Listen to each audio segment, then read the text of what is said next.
کسی شاعر نے کہا تھا کہ میں مجرم تھا جہنم سے رہا کیسے ہوا. یہ شعر ہاشمی میاں کا ہے.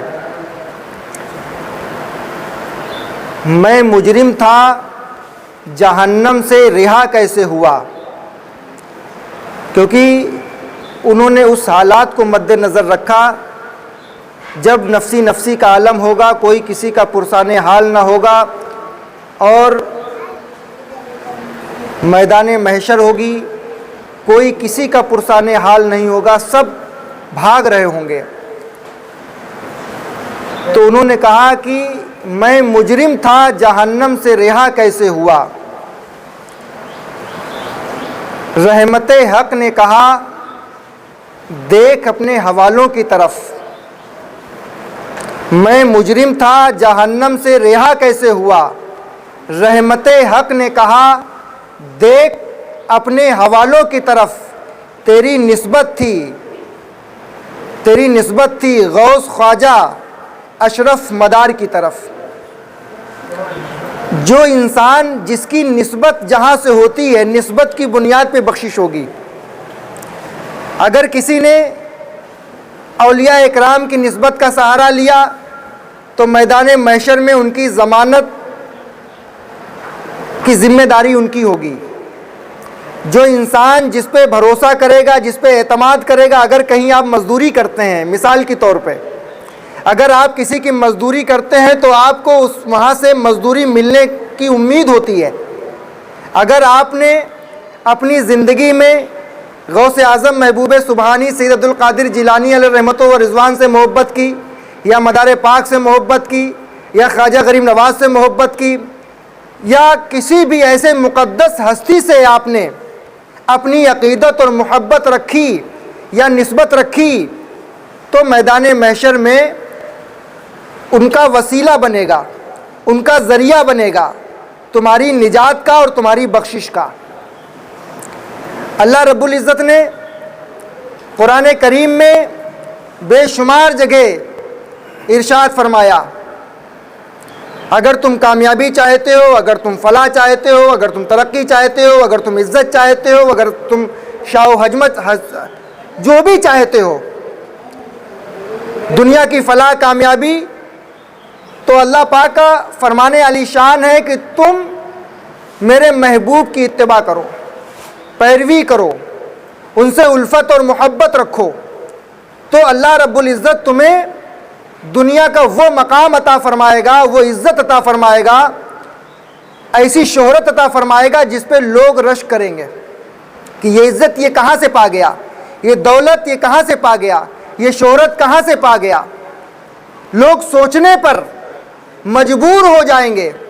لیکن ہمارا عالم یہ ہے، ہماری کوشش یہ ہے کہ ہم دنیا کے کام کے لیے، دنیا کے کاروبار کے لیے، ہم صبح سے شام تک اور شام سے مہینوں سالوں ایک کام پہ فوکس کرتے ہیں، ایک کام کو حاصل کرنے کے لیے پوری زندگی لگا دیتے ہیں، پوری جان اڑا دیتے ہیں، اور وہ چیز میسر نہیں ہوتی، ملتی نہیں ہے.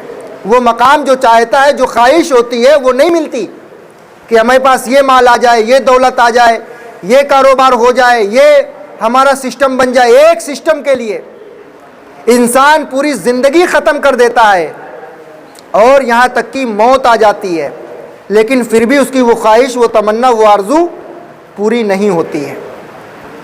اور اگر وہی انسان اللہ کی خوشنودی کے لیے، اللہ کی رضا کے لیے اگر کام کرتا ہے، مال ملے نہ ملے، دولت ملے نہ ملے، دنیا کا بہت بڑا انسان مالدار بنے نہ بنے، لیکن جس کو اللہ کا قرب مل گیا، جس کو رسول اللہ کی محبت مل گئی، جس کو قرآن مل گیا، جس کو اسلام مل گیا، جس کو مسجد میں جانا نصیب ہو گیا، سمجھ لو اس کو دنیا کی ساری دولت مل گئی، ساری دولت مل گئی. کیونکہ یہ جو دنیا کا مکان ہے، یہ جو دنیا کا گھر ہے، اس سے کہیں زیادہ قبر میں رہنا ہے. یہ دنیا کا جو مکان ہے، دنیا کا جو گھر ہے، جو ہم نے بنایا ہے اپنے لیے، اس مکان سے زیادہ اگر کہیں رہنا ہے تو وہ مکان قبر ہے، وہ مکان قبر ہے، جہاں کی وحشت، جہاں کی تاریکی، جہاں کا اندھیرا، جہاں کا عذاب تم کو اکیلے نپٹنا ہے۔ وہاں تمہارا کوئی پرسان حال، تمہارا کوئی معین اور کوئی مددگار نہ ہوگا۔ وہاں پہ اگر تمہارا معین اور مددگار اگر کوئی ہے تو وہ اللہ کی ذات ہے اور محمد رسول اللہ صلی اللہ علیہ وسلم کی سنت اور ان کا طریقہ ہے۔ اگر ان سے الفت ہے، ان سے محبت ہے، اگر تم نے اپنی زندگی کو نبی پاک صلی اللہ علیہ وسلم کے مطابق تم نے گزاری ہے تو قبر تمہاری روشن ہے، قبر تمہاری جو ہے وہ جنت کی کیاری ہے، قبر تمہارے لیے ایک بہترین سکون کی جگہ ہے۔ کب تک؟ جب تک قیامت نہیں آئے گی۔ دنیا میں انسان کی زندگی تو 50 سال میں، 60 سال میں، 70 سال میں، 90 سال میں گزر جانی ہے، ختم ہو جانی ہے، لیکن جو دنیا کے مکان سے زیادہ اگر کہیں رہنا ہے تو وہ قبر کی زندگی ہے، قبر کا مکان ہے۔ ہم نے دنیا کے مکان کے لیے ہم نے کتنی طاقت لگائی، کتنا پیسہ کمایا، کتنا مال کمایا، تب ہم نے جا کر کے اس گھر کو سنوارا اور سجایا ہے، لیکن جس میں تمہارا پورا خاندان رہتا ہے، اگر تمہاری کوئی پریشانی ہوتی ہے، تمہارے سر میں درد ہوتا ہے، بخار ہوتا ہے، یا ہارٹ اٹیک آتا ہے، یا کوئی بھی باڈی میں پرابلم آتی ہے تو تمہارے پورے گھر کے سارے لوگ لگ جاتے ہیں، گاڑی آ جاتی ہے، ہاسپٹل میں پہنچ جاتے ہو، ڈاکٹری علاج ہو جاتا ہے۔ لیکن جس مکان میں تمہیں بہت لمبے وقت تک رہنا ہے، جب تک قیامت نہیں آئے گی، تو اس مکان کے لیے ہم نے کیا تیاری کی ہے؟ سوال یہ پیدا ہوتا ہے کہ ہم نے اس مکان میں جانے کے لیے کون سی تیاری کی ہے، کون سا عمل کا چراغ ہم لے کر کے جائیں گے جس سے ہماری قبر روشن ہو جائے گی، جس سے ہماری قبر کے اندر سجاوٹ ہو جائے گی، قبر کے اندر ہمارے کون سے ایسے اعمال ہیں جس کی وجہ سے قبر کے اندر وہ اعمال ہماری مدد کریں گے۔ ہم نے نہیں سوچا، ہماری کوئی تیاری نہیں۔ تیاری تو صرف اتنی ہے کہ ہمارا مکان کیسے اچھا بن جائے، ہمارا کاروبار کیسے چمک جائے، ہم دنیا میں کیسے عزت پا جائیں، اس کی ہوڑ لگی ہے۔ پہلے صحابہ کی مقدس جماعت، اولیاء اکرام کی جماعت یہ محنت کرتی تھی کہ ہمارے اعمال کیسے درست ہو جائیں، ہماری زندگی کیسے درست ہو جائے، ہمارے دل میں اللہ کا خوف کیسے پیدا ہو جائے، ہم اللہ کی خوشنودی کیسے حاصل کر لیں، ہم اللہ کی رضا کیسے حاصل کر لیں، ہم فلاں ولی کی صحبت پا جائیں، ہم فلاں ولی کی صحبت اختیار کر لیں، ہم ان کی غلامی میں چلے جائیں۔ زندگی کی پرواہ نہیں تھی، بلکہ موت کی فکر تھی۔ موت اگر آ جائے گی، ہم نے قبر میں جانے سے پہلے اگر ہم نے قبر کی تیاری نہ کی، اعمال نہ اکٹھے کیے، تو ہم قبر میں جا کر کے کیا کریں گے؟ پہلے انسان اور مسلمان اور مومن اور متقی اور پرہیزگار اس میں جو ہے کوشاں رہتا تھا، اس کی تیاری میں لگا رہتا تھا کہ ہماری قبر کیسے بہتر ہوگی، ہم اللہ کو کیا منہ دکھائیں گے، ہم رسول کریم صلی اللہ علیہ وسلم کو کیا چہرہ دکھائیں گے، ہمارے اعمال کیسے بہتر ہوں گے۔ ہمارے پہلے کے لوگوں کی یہ تیاری ہوتی تھی۔ اب ہم دنیا میں تمام طرح کی چیزوں میں ملوث ہیں، لگے ہوئے ہیں، لیکن ہم سجدہ کرنے میں ہم کو ٹائم نہیں ملتا، نماز پڑھنے کا ہمیں ٹائم نہیں ملتا، عبادت کرنے کا ہمیں ٹائم نہیں ملتا، قرآن پڑھنے کا ہمیں ٹائم نہیں ملتا۔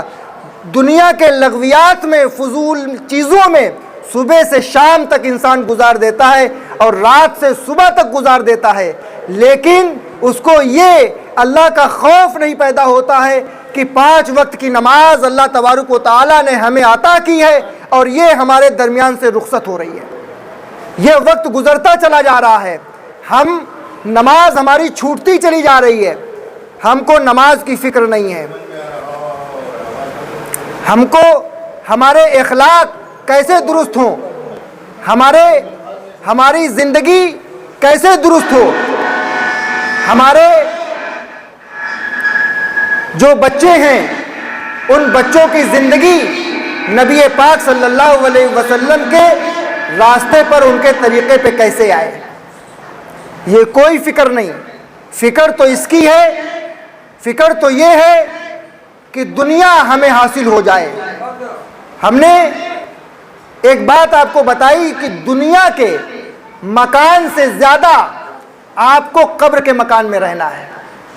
اگر آپ دنیا کے مکان میں رہنے کے لیے جتنی کوشش کرتے ہیں اس سے ذرہ برابر، بال کے برابر کچھ تو تیاری اپنی قبر کی کرو۔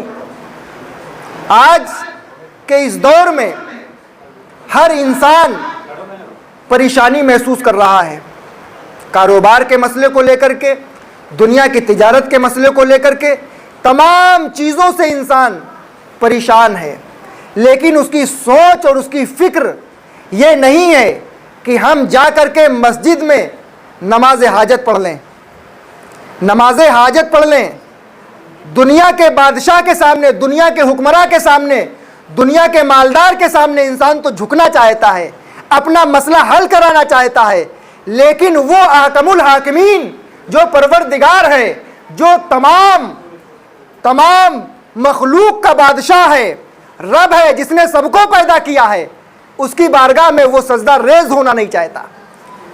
جب فرعون نے خدائی دعویٰ کیا کہ میں خدا ہوں، تو حضرت جبریل امین بحیثیت انسان اور بحیثیت انسان جا کر کے ایک استفتاء لکھتے ہیں کہ، اور لکھتے کیا ہیں، اس سے سوال کیا لکھتے ہیں کہ اگر کوئی انسان کسی بادشاہ کے ہاں وہ غلام ہو اور وہ آقا ہو، اس کے یہاں بچپن سے وہ پلے پیدا ہو، جوان ہو، وہ کھلائے پلائے ساری نعمتیں اس کو استعمال کرے، اور بڑا ہو کر کے اگر وہ بالغ ہو جائے، عقل مند ہو جائے، باشعور ہو جائے، اور اگر وہ اس کا غدار ہو جائے، وہ اس کا باغی ہو جائے، تو کیا حکم ہے؟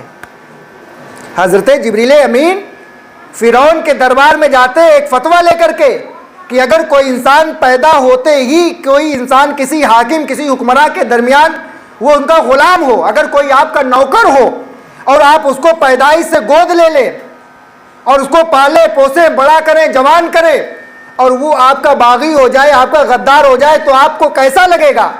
تو فرعون نے کہا کہ اس کو غرق کر دینا چاہیے، اس کو ڈبو دینا چاہیے۔ اس سے پہلے دنیا کے اندر جب لاشیں پانی میں جاتی تھیں، جب انسان مرتا تھا اور وہ پانی میں ڈوب جاتا تھا، تو لاش اوپر اتراتی نہیں تھی، لاش اوپر نہیں اتراتی تھی۔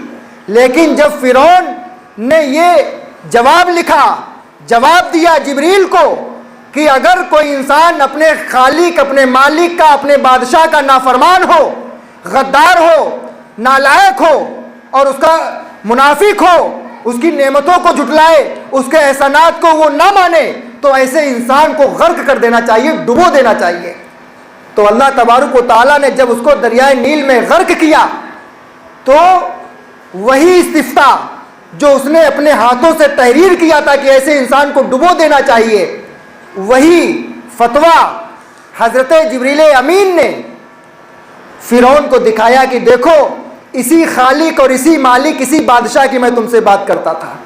کاش تمہاری سمجھ میں آ جاتا کہ تمہارا خالق، تمہارا مالک، تمہارا پروردگار ہے، اور تم خود خدائی دعویٰ کر بیٹھے، تم خود خدا بن بیٹھے۔ تو ایسی چیزیں جو انسان اپنے لیے محسوس کرتا ہے، جسے آپ اپنے لیے راحت محسوس کرتے ہیں، اپنی ترقی محسوس کرتے ہیں، آپ اگر کسی کے اوپر کوئی احسان کرتے ہیں تو آپ یہ سوچتے ہیں کہ یہ احسان ہمارا مانے۔ تو اللہ نے آپ کو آنکھیں دی، کان دیے، ہاتھ دیے، پیر دیے، جسم دیے، گھر مکان دیا، کاروبار دیے، رشتہ دار قرابت دار دیے، پوری دنیا کی اللہ نے نعمتیں تمہیں دے دی، لیکن اس کے بدلے میں تم اس کے شکر گزار کتنے ہو؟ تمہارا اس کا رب کائنات کا تمہارے دل میں احترام کتنا ہے؟ تم اس رب کائنات کو مانتے کتنا ہو؟ حضرت محمود غزنی بادشاہ تھا، اور محمود غزنی بادشاہ کے دور میں بڑی ایمانداری تھی، اور اللہ تبارک و تعالیٰ نے ایسے لوگوں کو جو نعمتیں اور جو بادشاہت عطا کی ہے، وہ ان کے تقوی اور ان کی پرہیزگاری کی بنیاد پہ عطا کی ہے۔ انہوں نے صبر و استقلال کا دامن نہیں چھوڑا، انہوں نے امانت میں خیانت نہیں کی، وہ جھوٹ نہیں بولے, انہوں نے فریب نہیں کیا, انہوں نے دغا نہیں کیا, انہوں نے قرب الہی میں اللہ کی خوشنودی, اللہ کی رضا کے لیے انہوں نے تنہائی میں عبادت و ریاضت کی ہے. انہوں نے اللہ کے کسی نہ کسی مقدس ولی کے دامن کو پکڑ لیا تھا, اور وہ جانتے یہ تھے کہ اللہ نے جو ہمیں بادشاہت دی ہے, جو ہمیں تونگری, جو مالداری دی ہے, وہ کچھ لمحے کے لیے ہے, کچھ دنوں کے لیے ہے, اس کے بعد یہ سب ختم ہو جائے گی. ایک عام انسان تھا, محمود غزنی بادشاہ کے دور میں ایک عام انسان تھا, اس نے اشرفیوں کی تھیلی محمود غزنی بادشاہ کے قاضی کے پاس رکھ دی بطور امانت, اور اس کو سوئی سے اس نے بہت اچھے ڈھنگ سے سل دیا چاروں طرف سے, اور سلنے کے بعد کہا کہ یہ اشرفیاں ہیں, یہ میں تجارت کے لیے جا رہا ہوں, میں سفر میں جا رہا ہوں, اگر خدا نہ کرے کوئی لوٹ ہو جائے, کوئی ڈاکو مل جائے, ہماری پوری زندگی کی سرمایہ, پوری زندگی کی کمائی یہ ہے, یہ آپ بطور امانت قاضی, وہ بھی محمود غزنی بادشاہ کا قاضی, اسلامی قاضی, تو اس سے بڑا امانت دار کون ہوگا, تو اس کے پاس بطور امانت رکھ دی. جب بطور امانت رکھ دی وہ چلا گیا تجارت کرنے کے لیے. کافی عرصے کے بعد جب واپس آیا وہ تاجر, تو قاضی کے پاس گیا, کہا ہم نے جو امانت دی تھی وہ واپس کر دیجئے. جب امانت واپس کی, جب تھیلی کو کھولا تو اس میں کھوٹے سکے نکلے, اور اس نے تاجر نے اس میں اشرفیاں رکھ کے اس کو سل دیا تھا. اس نے کہا قاضی سے کہ ہم نے تو اس میں اشرفیاں رکھی تھی, اور ہماری زندگی کی ساری کمائی یہ تھی, اور اس میں تو کھوٹے سکے, اس کی تو کوئی ویلو نہیں ہے. وہ رونے پیٹنے لگا, ہم تو تباہ ہو گئے, ہم تو برباد ہو گئے. قاضی نے ڈانٹ کے اس سے کہا کہ جا, بھاگ جا, ورنہ بادشاہ سلامت سے میں تیری شکایت کر دوں گا, سولی پہ چڑھوا دوں گا تجھ کو, کہ ہمارے اوپر الزام لگاتا ہے. کیا ثبوت ہے کہ تو نے بند تھیلی میں اشرفیاں دی تھی؟ میں نے تو نہیں دیکھی. بات بھی اس کی صحیح تھی, لیکن وہ تاجر بادشاہ کے دربار میں گیا, اور دربار میں جانے کے بعد یہ کہا کہ بادشاہ سلامت, ہم نے اشرفیوں کی تھیلی آپ کے قاضی کو دی تھی, لیکن اس نے سوئی سے وہ سلا رہا, ویسے ہی سلا رہا, لیکن اس کے اندر سے اشرفیاں غائب ہو گئی, اس میں کھوٹے سکے آ گئے. لیکن بادشاہ سلامت میرے پاس کوئی ثبوت نہیں ہے, میرے پاس کوئی ایسا گواہ نہیں ہے کہ میں پیش کر سکوں, اگر آپ اس کا کوئی راستہ نکال دیں. تو بادشاہ نے کہا اچھا ٹھیک ہے. قاضی کو بلایا, قاضی نے بڑے فخریہ انداز میں آنکھ ڈال کے بادشاہ کے کہا نہیں, اس میں کھوٹے سکے ہی تھے, اور مجھے کیا پتا اس کے اندر اشرفیاں تھیں یا کھوٹے سکے تھے. بادشاہ نے دربار ملتوی کر دیا محمود غزنی نے, اور یہ کہا جاؤ سارے لوگ دربار سے باہر نکل جاؤ, اور 3 دن تک کے لیے کوئی اس دربار میں نہ آئے, سوائے صفائی کرمیوں کے. جو لوگ صفائی کرتے وہی اندر آ سکتے ہیں, باقی کوئی نہیں آ سکتا. 3 دن کے لیے دربار ملتوی کیا جاتا ہے. 3 دن کے بعد واپس یہ دربار لگے گا, قاضی بھی آئیں گے, تاجر بھی آئے گا, سارے لوگ آئیں گے. 3 دنوں کے بعد جب صفائی کرنے والا وہاں پہنچا تو کہا کہ ارے بادشاہ سلامت جب جا رہے تھے تو جس مسند پہ وہ بیٹھتے تھے انہوں نے تلوار سے گدی کو پھاڑ دیا, اور وہ چلے گئے. جب وہ صفائی کرنے والا آیا تو دیکھا کہ یہ گدی پھٹی ہوئی ہے, بادشاہ آئے گا تو ہم لوگوں کو قتل کر دے گا کہ ہماری غیر موجودگی میں یہاں کون گھس گیا کہ سب بادشاہ کے جو ہے بیٹھک کو خراب کر دیا, پھاڑ دیا تلوار سے. تو فوری طور پہ قاضی کو بتایا, ان کو بتایا, ان کو بتایا, پورے دربار میں آگ کی طرح ہوا پھیل گئی, اور پھٹافٹ یہ تیاری ہوئی کہ اس کو کیسے سلا جائے. تو ان کے زمانے میں ایک احمد رفوگر تھا, تو بالکل کاپی کر دیتا تھا, جیسے وہ سلی ہوتی تھی ویسے سلتا تھا, اور پتہ نہیں چلتا تھا کہ یہ کس نے سل دیا, یہ پتہ ہی نہیں چلتا تھا کہ یہ پھٹی تھی یا نہیں پھٹی تھی. اسی طرح سے احمد رفوگر آیا, قاضی نے بلایا اور اس کو فٹافٹ سلوا دیا. 3 دن کے بعد جب دربار لگا, بادشاہ نے دیکھا اور کہا کہ بھائی یہ کس نے سلا ہے؟ کہا نہیں بادشاہ سلامت, یہ تو پہلے سے ہی سلا ہوا تھا, پھٹا ہی نہیں تھا. انہوں نے کہا نہیں, میں نے خود اپنی تلوار سے اس کو پھاڑا تھا. اس کو سلا کس نے؟ اگر یہ صحیح نہیں بتاؤ گے ابھی ہماری تلوار سے تمہاری سب کی گردن اڑا دیں گے. کہا احمد رفوگر نے سلا. احمد رفوگر بلایا گیا کہ بھائی یہ تم نے سلا؟ بولا ہاں. کہا کہ تم کو کس نے کہا؟ بولے قاضی نے کہا. قاضی کو بلاؤ.